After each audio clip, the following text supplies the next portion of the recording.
الحمد لله على إحسانه والشكر له على توفيقه وامتنانه وأشهد أن لا إله إلا الله وحده لا شريك له تعظيما لشأنه وأشهد أن محمدا عبده ورسوله الداعي إلى رضوانه صلى الله عليه وعلى آله وأصحابه أجمعين. Chers musulmans, nous sommes dans la 3e journée du mois de Dhul Hijjah. Le mois de Dhul Hijjah, pour ceux qui ne le savent pas, est le dernier mois de l'année musulmane, et qui plus est un mois sacré, et qui plus est un mois dans lequel les 10 premiers jours sont les meilleurs jours de l'année, et qui plus est un mois dans lequel est accueilli un des piliers de l'islam qui est le pèlerinage. Et d'ailleurs, en temps normal, habituellement, durant ces jours-ci, les musulmans se préparent ou sont déjà partis pour l'Arabie, afin de tous les endroits sur terre. On trouve des musulmans partout sur terre qui se préparent à partir ou qui partent déjà pour accomplir leur pèlerinage. Mais cette année, les choses ont complètement changé.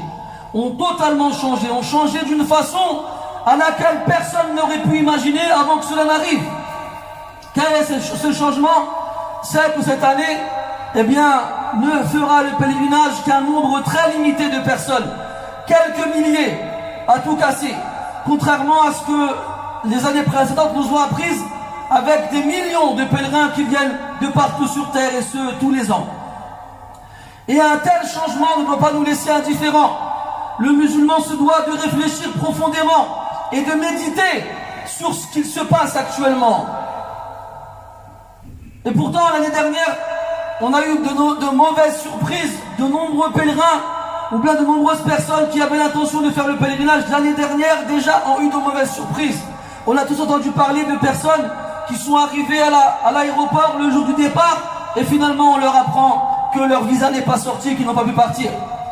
Donc année après année on entend ce genre d'histoire se répéter, se multiplier, et cette année c'est entre guillemets la goutte d'eau, c'est que personne ne partira ni de France ni d'ailleurs cette année, et que seuls ceux qui sont sur place auront l'extrême privilège de pouvoir l'accomplir. Et il viendra une époque, comme le prophète l'a annoncé sallallahu alayhi wa sallam, où plus personne ne fera le pèlerinage. Il viendra une époque où la Kaaba entière sera détruite et plus personne ne tournera autour d'elle, et ce jusqu'à la fin des temps. Pour conclure, chers frères, il y a un verset du Coran qui résume tout cela. C'est le verset où Allah Ta'ala dit ذَلِكَ بِأَنَّ اللَّهَ لَمْ يَكُ مُغَيِّرًا نِعْمَةً أَنْعَمَهَا عَلَى قَوْمٍ. Tout cela car Allah ne va pas changer les bienfaits qu'il a offerts gracieusement à des gens حَتَّى يُغَيِّرُوا مَا بِأَنفُسِهِمْ, tant qu'ils n'ont pas changé leur état, leur propre état. C'est-à-dire que si Allah Tabaraka wa Ta'ala nous prive de ses bienfaits, c'est parce que nous avons nous-mêmes privé nos personnes de faire le bien. Allah nous donne et il voit comment nous agissons. Et si nous agissons mal et que nous changeons, eh bien Allah Ta'ala nous privera de ses bienfaits. Nous avons changé effectivement. Nous avons modifié notre façon de vivre effectivement en tant que musulmans. Beaucoup de gens aujourd'hui qui se disent musulmans ne font pas la prière, ne donnent pas leur aumône obligatoire tous les ans, ne font pas le jeûne et ne font pas le pèlerinage.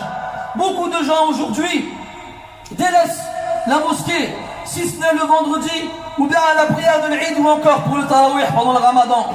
Ce bas monde s'est ouvert entièrement à nous, et nous nous sommes concurrencés dans ce bas monde jusqu'à oublier l'au-delà. Le mal s'est répandu sur terre et même dans la mer. Les intérêts, l'usure est consommée à grande quantité, et les gens volent, et les gens mentent, et plus personne n'est presque plus personne n'est digne de confiance. Et les femmes sortent et se dévergondent. Et la liste est encore longue. On peut encore parler de ceux qui consomment de l'alcool ou des substances illicites, ou encore ceux qui fument. Et si vous me demandez de rajouter, je pourrais encore rajouter longtemps. Alors que le prophète alayhi salatu wassalam a mis en garde sa communauté contre tout cela. Il les a mis en garde de la façon la plus grande et la plus importante possible. Mais malheureusement, nous avons refusé d'écouter. Nous avons préféré ce bas monde et délaissé l'au-delà. Et la réalité, c'est que la plupart des gens aujourd'hui sont concernés par un verset du Coran qui fait peur pour celui qui a encore de la foi dans le cœur. Le verset où Allah Ta'ala dit إِنَّ inna sharra ad-dawab 'inda Allah, la pire des bêtes auprès d'Allah, as-summu al-bukmu alladhina la ya'qilun, le sourd, le muet, celui qui ne raisonne pas. وَلَوْ عَلِمَ اللَّهُ فِيهِمْ خَيْرًا لَأَسْمَعَهُمْ. Et si Allah avait vu en eux du bien, il leur aurait fait écouter. وَلَوْ أَسْمَعَهُمْ لَتَوَلَّوْا وَهُمْ مُعْرِضُونَ. Et s'il les avait fait écouter, ils se seraient détournés en tournant le dos. Chers musulmans, comme je l'ai dit précédemment, nous sommes dans le 3e jour de ce mois béni qui est celui de Dhul Hijjah. Et ces jours-là sont les meilleurs de l'année. Au point où Allah tabaraka wa ta'ala a juré sur ces jours-ci dans le Coran, dans une sourate que tout le monde connaît, Wal Fajr, wa layalin ashr, par les 10 nuits, et les prédécesseurs sont d'accord pour dire qu'il s'agit des 10 nuits de Dhul Hijjah, les premières nuits de Dhul Hijjah. Et même si nous n'avons pas pu faire le pèlerinage cette année, eh bien Allah tabaraka wa ta'ala permet à ses serviteurs qui sont restés chez eux et qui n'ont pas pu se rendre à la Mecque de pouvoir accomplir des actions avec lesquelles ils pourront rattraper en partie ce qui leur a manqué en s'absentant pour le pèlerinage. Et il se peut que ces choses-là, même si elles peuvent paraître minimes, aient énormément de poids auprès d'Allah subhanahu wa ta'ala. Et ces adorations qui sont légiférées pour ceux qui ne font pas le pèlerinage ont pour but de les faire ressembler aux pèlerins, de leur faire ressentir l'ambiance du pèlerinage même s'ils ne sont pas sur place. Par exemple, il est légiféré pour le pèlerin de faire ce qu'on appelle la talbiya. C'est la proclamation d'une formule que l'on fait lorsque l'on entre en état de sacralité, labbaik Allahumma labbaik, comme vous le savez. Comme il est légiféré pour les musulmans partout sur terre, à partir du début du mois de Dhul Hijjah jusqu'au 13e jour de ce mois-ci, de faire le takbir al-mutlaq, de crier Allahu Akbar sans restreindre cette proclamation à un moment précis ou à un endroit précis. Tout comme il a été légiféré pour le pèlerin pendant le jour de Arafat d'y passer la journée en implorant Allah Ta'ala et en le suppliant de lui pardonner, d'accepter ses actions. Et il a été légiféré pour celui qui ne fait pas le pèlerinage de jeûner ce jour-ci, le 9e jour de Dhul Hijjah, le jour qui précède le jour de l'Eid. Le prophète a dit sallallahu alayhi wa sallam, je compte sur Allah pour qu'il expie à celui qui a jeûné ce jour-ci l'année précédente et l'année qui suit. Comme il a été légiféré pour le pèlerin, on lui a interdit en état de sacralisation de se couper les cheveux ou bien de se couper les ongles ou autre. Et de la même façon pour celui qui a l'intention de faire le sacrifice le jour de l'Eid, il lui a aussi légiféré de ne pas se couper les cheveux, de s'arracher les poils, de se couper les ongles ou de s'arracher ne serait-ce qu'un morceau de peau.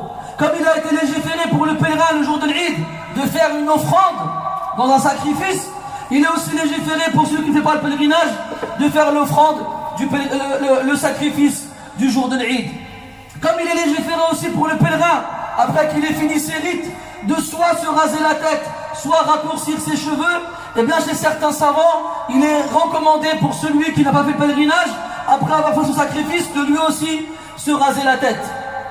Comme il a été légiféré pour le pèlerin sur place, ou bien les autres qui sont ailleurs, de faire la proclamation de la grandeur d'Allah, de faire le takbir, après chaque prière obligatoire, et ce, à partir de l'Asr du jour de Arafat, jusqu'au Asr du 13e jour de Dhul Hijjah.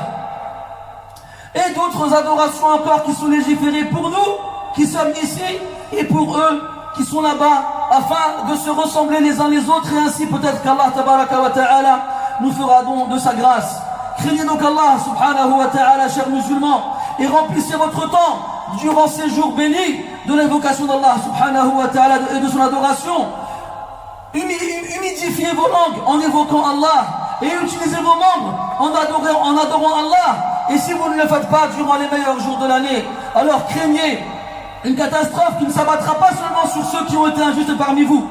Et sachez qu'Allah est dur en châtiment.